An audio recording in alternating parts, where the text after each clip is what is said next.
Hi there, I'm Terry, and today I'm going to unbox the main components that have been sent for my new bike. So what I'm expecting in here is a frame set and a pair of wheels. Doesn't really look big enough for both of those, but we'll see how well it's packed. There's also been a bit of impact damage down there on the box, so I need to inspect the contents to see whether they're damaged or not.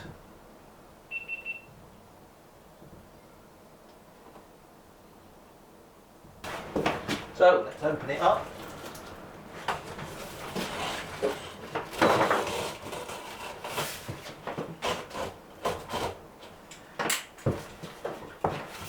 And have a look at what's inside.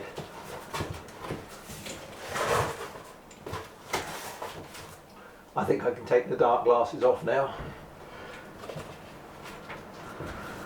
Indeed, I can see what looks like two wheels, a pair of handlebars and forks and a frame set. So it looks as though I've got everything that I ordered. Let's have a look in more detail. What shall I pull out first? Let's get the wheels out. Ooh. Oh. Let's get the forks out. There they are.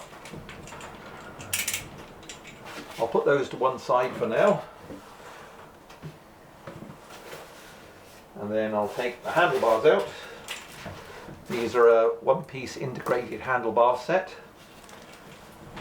If you're very light, or maybe it's just the foam that makes it feel light.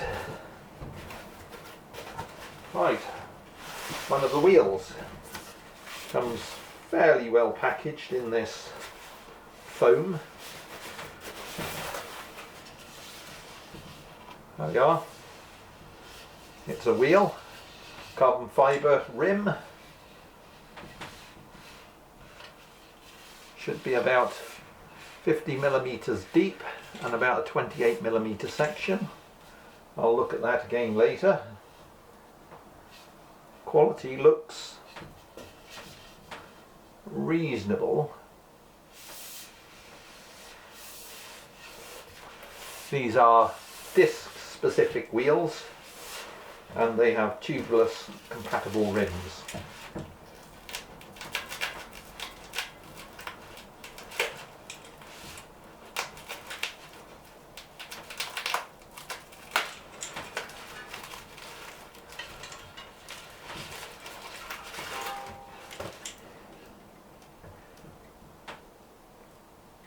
Hub bearings feel very smooth, slightly stiff, but they are new wheels, so what do we expect? Rotates very nicely. Right, let's put that to one side. See if we can find the other wheel. Ah, there it is. Again, it comes packed in this foam. I would say the packing is okay, certainly inside the box, but the box itself is not that robust, I don't think. Again, front wheel, same 50 millimeter section by 28 millimeters wide, disc specific.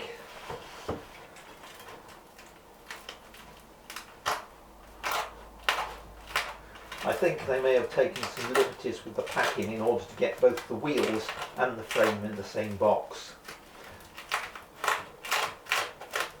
Because normally I would expect the wheels to come with some extra protection around the ends of the axles. But at least they have put this foam around it, which is not bad.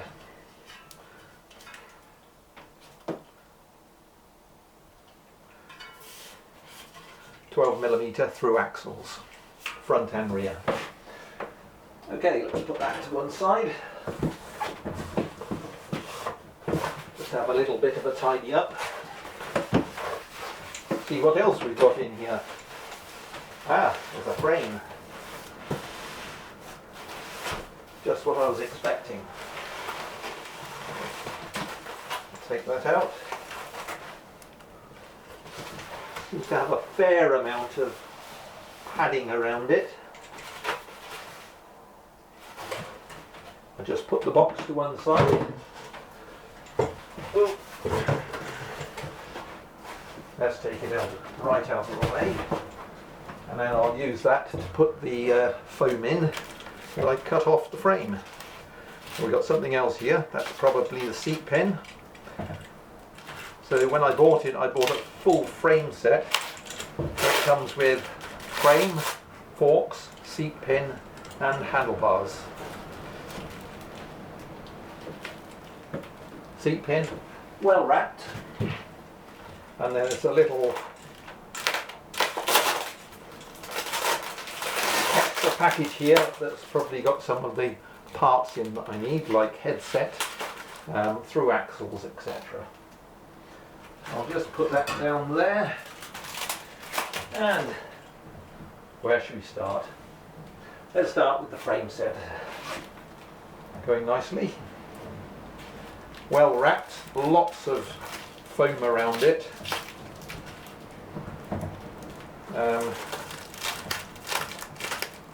There doesn't appear to be a spacer between the rear dropouts, which is, I think, a mistake when you're sending something like this through the post, because that can quite easily get crushed. However, it doesn't look on the face of it as though there's any damage.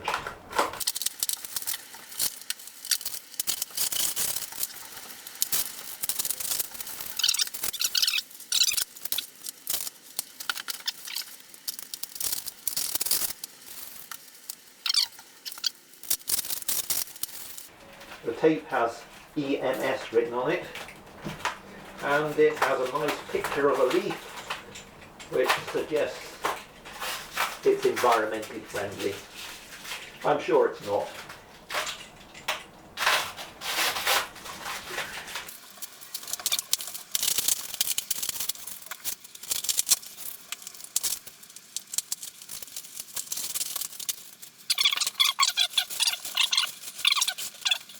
Right.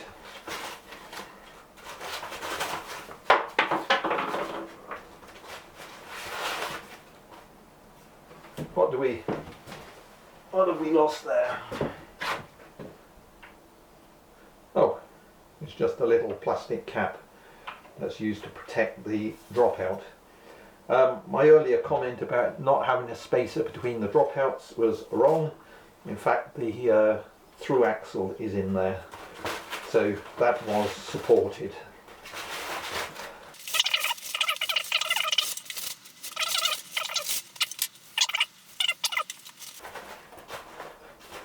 Can't see any defects in it so far. Looks very smooth, in fact. I got the matte version because it's stealthy.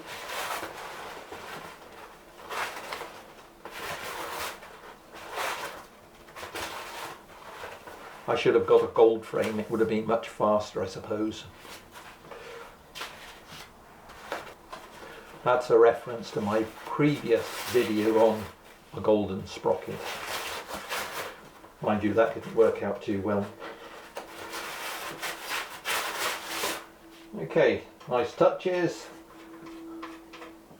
All of the holes for mounting rack and pack mounts seem to have screws in them. That's the place where, you know, some manufacturers will cut corners. Be interesting to see whether they're stainless steel or not, or whether they've gone cheap by having simple chrome ones. It's got a press fit bottom bracket. I know lots of people complain about press fit bottom brackets, but actually I'm quite a fan of them. Mainly because, you know, in most industrial situations, that's how bearings are mounted. What I'll do in a later video is I'll actually measure that bottom bracket area and see how it works out tolerance wise.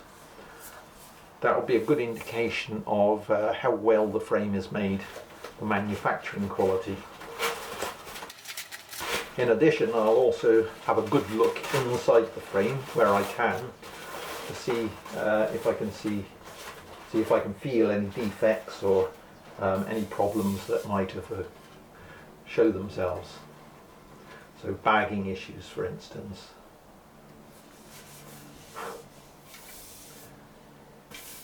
I'm not sure black was the best option because it shows up the dirt, but there it is.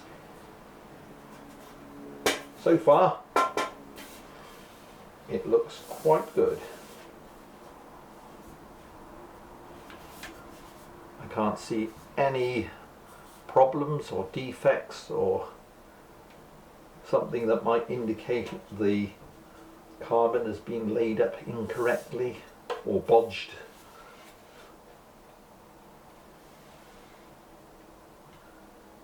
I should say this isn't the cheapest of cheap Chinese frames. It was about £500. Not expensive, but not the cheapest of cheap. Right.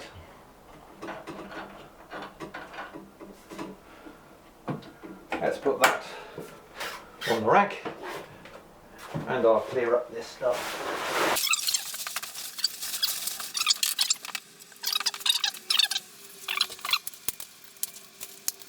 Okay, we have a seat pin.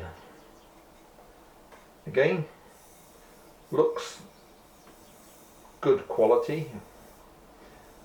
I'm not sure you can always tell from the looks, but what I do like is it's got two separate seat bolts here. I like that because one is it makes the adjustment a bit easier, and secondly, if one of them breaks, the other one is there to retain the saddle. 27.2mm diameter, and it should fit in there fairly nicely. I'm going to say there's a little bit of clearance there.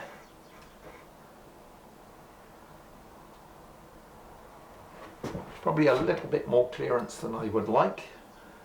I'll measure that up later and find out just how well toleranced it is. Again, that will be an indication of how well it's manufactured and their quality control. Right, fork-shaped object.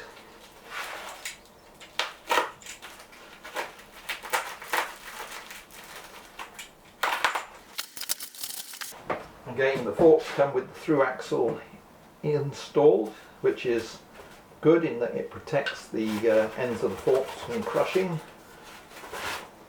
Again, the pack mounts on the forks have screws in them. At first sight it looks a little bit rough. Again, I'll measure that, dimension it. That will again give me a good indication of what the quality is like. Flat mounts on there and 3 pack mounts on either side of the forks. I've got mudguard mounting points here as well, which is just what I need. So that's the fork. Looks reasonable but not brilliant at first sight, so I'll investigate that a bit further.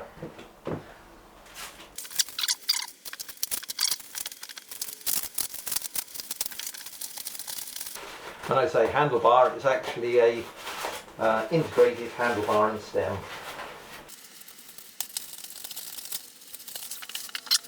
The cables go through the handlebars. The nice thing about these, they've got nice large holes to get the cables through, which can often be quite difficult.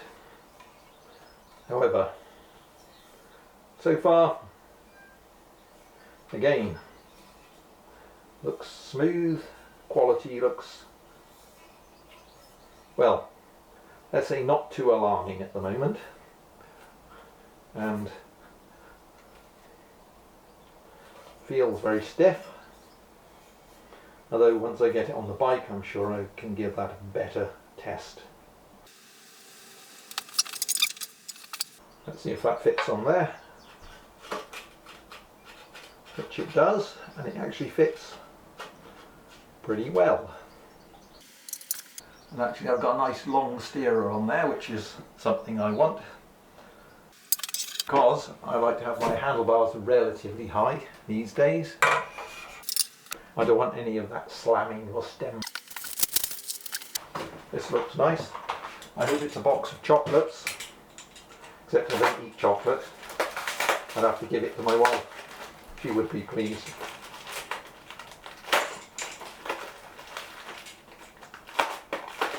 Talking about my wife, won't be long before she's phoning me in order to find out where I am so I can cook for dinner.